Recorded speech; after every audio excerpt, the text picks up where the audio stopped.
because this is not something that you hear every day. Yeah, you know what? I'll tell you, the feedback was almost a lot of silence, a lot of, wow, there's a lot going on here. Because I think this is really the key. People have heard so much about, blockchain, about crypto, about, NFTs, you name it. And yet no one really knows how it can fit. Again, the context I spoke in, because I am, one of the, I've been named to the top ed tech influencers in the world. I really spoke in terms of how education can, how the blockchain and education metaverse can be a natural step really for global equity. How we can end up using, which is the point to the United Nations, right, is how can we use this as an equalizer? How can you use a metaverse and a virtual classroom to reach third world countries? What's an interesting stat, not to just, I know we're here to talk about poodle, but here's an interesting stat. When the global pandemic came, it was actually a great equalizer for third world countries, because what we saw was a large investment in infrastructure. We saw a large investment in companies donating laptops, in villages getting Wi-Fi for the first time. Like, this is a huge movement, right? And now what's going to happen? You've got third world countries that are online for the first time. How can we leverage that to become, a great equalizer, to bring equity and digital equity, which is kind of the buzzword right now in the world? How can we use that? And that was really what I talked about. I talked about, even using our use case. If you go even on, I think I have it on my Twitter, probably it's way down there. We had an NFT art gallery here where I brought our augmented reality, my little poodle guy with the headphones, my poodle cast character, put him into an NFT art gallery. Now, what if you could have kids, right, they can relate to characters, they relate to avatars. So it's rather than a teacher, can you now guide them and teach, and use them as a teaching tool, right? A virtual classroom that they don't have to worry about, does a school building have running water, which, we take for granted. 2/3 of the world doesn't, right? And now you're moving technology so far forward. This is what I've done. And that's what I talked about. And really what they came away with was, wow, there's a lot to be going, and why we're continuing the conversation in October at the Global Forum, at the Global Education Forum. So, yeah. Yeah, guys, sounds like you got a lot going on. It's good to have you. Yep. Nice to meet you, Joe and Sasha.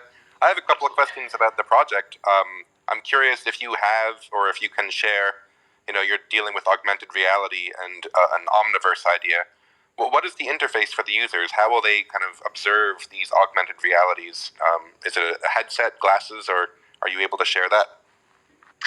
Yeah, well, at the moment, so we have two platforms at the moment. We have an app, so that can go on your Android device and soon your Apple phone, and it uses the camera at the back.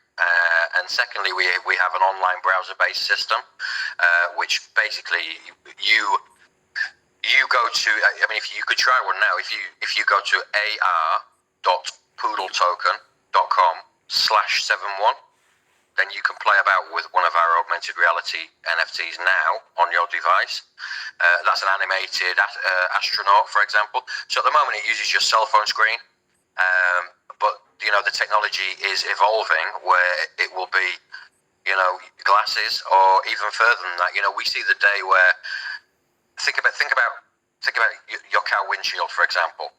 Think that it's an augmented reality screen. It looks exactly the same to you. It's just a plain see-through glass.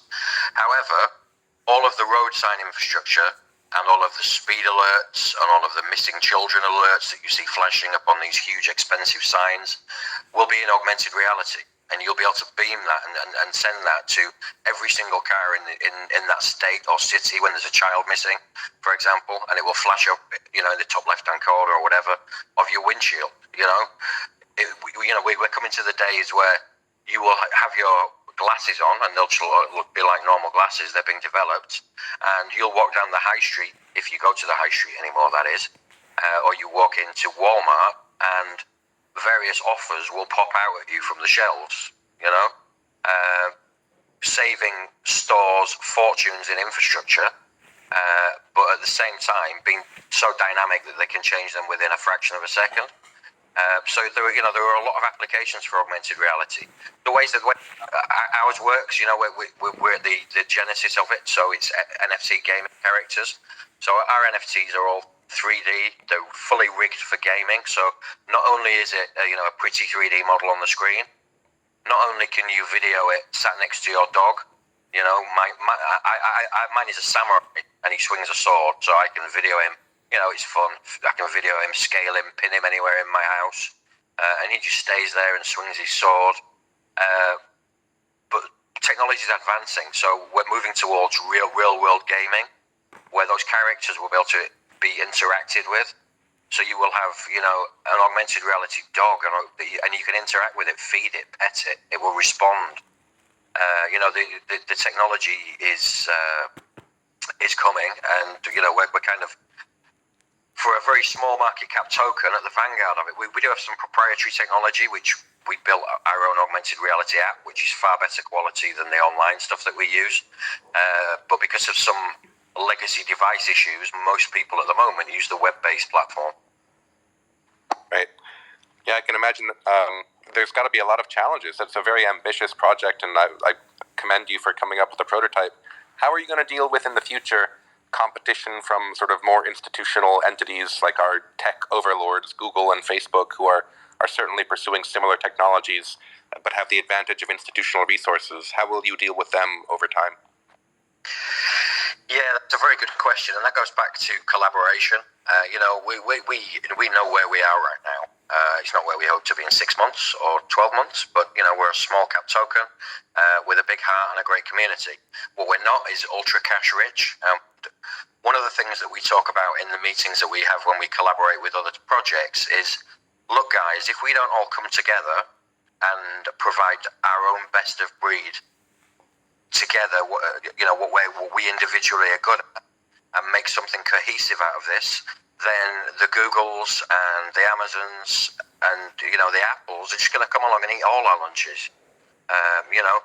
So for us, it's about collaboration, it's about community, and it's about keeping the people engaged who are part of all our communities. We at heart, we are. I know you guys are.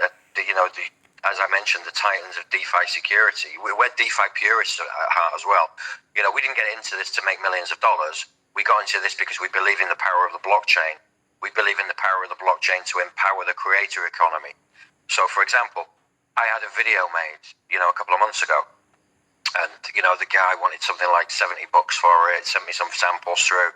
I got him to make the video, and it was absolutely fantastic. So I sent him $100, and he was absolutely over the moon. And then he sent me some videos of where he'd made the video, and it was literally jungle. He was in the middle of Sri Lanka, and he'd made this video, and he told me that $100 was 3 months' wages. Now, to me, that's the power of crypto and the power of the obviously the networks that power it, the internet, coming together to act as an equalizer. I could have paid for that video for someone sat in the UK, but it probably would have cost me more. I would have paid more. But for that guy, it was a fantastic opportunity. And it's the same with NFTs. We see people in remote places using their God-given talents to get the fruits of their own labor. No central banks needed, no middlemen, no one shaving the profits off, just people being rewarded for what they're good at. And that's what we believe in. Yeah, and I'll even extend on that. It was back in the beginning of May, Citi came out with an article estimating that the metaverse by 2030 was going to be a $13 trillion industry. Let me say that, a $13 trillion industry. Okay. That's huge. I'm going to say that that's probably on the low side. We're doing research here, and we'll announce this as I can't announce it yet under NDA, but we're doing research here at USC that even Poodle we're working together with one of the major brands that's putting almost $1 trillion or committed to put $1 trillion into metaverse and blockchain research themselves over the next couple of decades. That's huge, right? So when you say, what are you going to do how are you going to keep away from the Googles, the Facebooks, all of those types of things? The fact is, we're not going to be able to. Nobody will be able to. The fact is, they are behemoths. The fact is, they've already been doing this research. Anytime we hear a story, we hear them come out with something, there was already 2 years of research going on before we ever found out about it. Now, going with what Sasha had mentioned, it comes down to collaboration. It comes down to being able to know one thing we have, and I'll say we, this is Everrisse, this is us, this is a lot of cryptos. We know the face of the people. We know who gamers are. We know what type of people are NFT collectors. We know the type of people who want to be in the metaverse and like those certain aspects of it. Because we have that opportunity, we all know where we can leverage our strengths, right? It's going to be no doubt, even though we are purists, as Sasha said, we believe in DeFi, we believe in a decentralized world, but the fact is there's always going to be big money going, and that's actually an advantage, because as the larger money that's going into this and going into research only helps us, and this is, again, a general us, all of us, because we're going to be the ones they're looking at. We're going to be the ones where they're looking at where are things going. Where can I make money on it? Let's be honest. They have to get a return on investment, right? They have stock prices they have to keep up. They're going to be looking at projects like ours because they see the possibility there. And this is where collaboration. There's no reason we can't all work together. I strongly believe, and I think the research, the direction of the research is showing this, that you're going to see, probably for the first time, something we've always wanted was an interoperability across metaverses. Right now, there's an ecosystem. We all are familiar with the various large ecosystems, but that exist in Web 2. I think Web 3 is going to allow further opportunities to be more open and cross, and I think that's a huge opportunity. It's still early. But, all of this is early, right? I mean, we can't have conversations to talk and act like, how long has this even been around, right? We're talking, we're in year 13, really, of anything seriously happening with the blockchain. So imagine in another 13 years from now, just at the speed of technological advancement. So I think it's exciting. And seeing large money go into research only makes us all stronger. Great answers. So let's move on to Poodle. You said you were launching a 2D NFT tomorrow with real utility. Tell us about it. We are. Well, we already have our 3D NFT collection, and they're pretty expensive, so they start at about 0.3 ETH, and they're rigged for gaming and all that kind of thing. So we wanted to make something that was a bit more fun but accessible to the community. So we got an artist from within the community, and we've got 2,000 2D NFTs they're called Poodle Players, and they're only 0.25 BNB each. They'll be minting from I think 2000 tomorrow. We've already got a blue check on Tofu NFT, so that's the marketplace where there will be secondary sales on. But we built a DApp so we can mint them directly. Now, the way that we built utility into it is in a number of ways. So the first utility is that it pays rewards.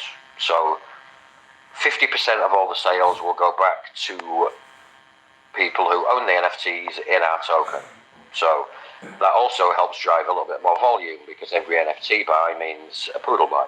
So that'll improve the chart and throw a lot of tiny buys in that way.